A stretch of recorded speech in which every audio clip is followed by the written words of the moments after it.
We know that some staff cuts are going to be coming to the Waterloo schools. Staff received a warning earlier this week as the district tries to deal with what turns out to be a rather large budget shortfall. KWWO reporter Emily Moss live for us tonight in the studio with how the superintendent of schools plans to try to save jobs as well. Ron, right now the district isn't sure how many jobs will be affected, but they have been aware of these issues with the budget for well over a year. Superintendent Dr. Jared Smith tells me that leading up to now, they've done all they can to try to keep their staff employed.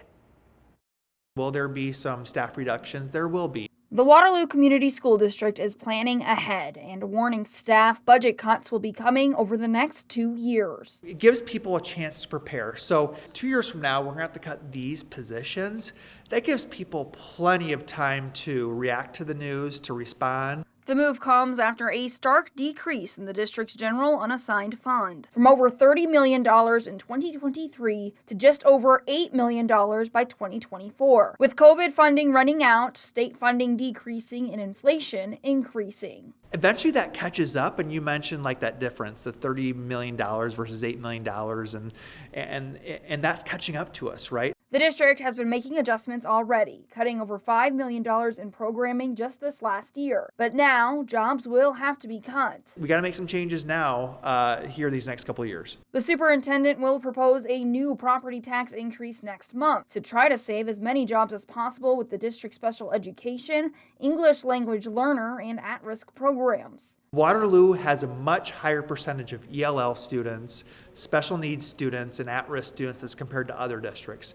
And that's the reason why we have to ask for more money, this through using the property tax to offset those costs of employing those individuals in those positions. While also brainstorming ways to keep on other employees, though their job titles might change. We can shift them into other positions that maybe it's not what they're doing currently, but what we would still allow them to have a job. But no matter what, some staff at the schools will lose their jobs. Budget reductions are never easy. Never easy. I cannot emphasize enough, this is not a Waterloo issue. This is a statewide issue. Right now, Dr. Smith says he isn't sure exactly what the proposed property tax rate increase would be. A final decision on that proposal and these cuts we made the second week of March. The district loses around 100 to 150 employees to retirement or otherwise. Dr. Smith says he's hoping that may also help balance some of this budget. Ron?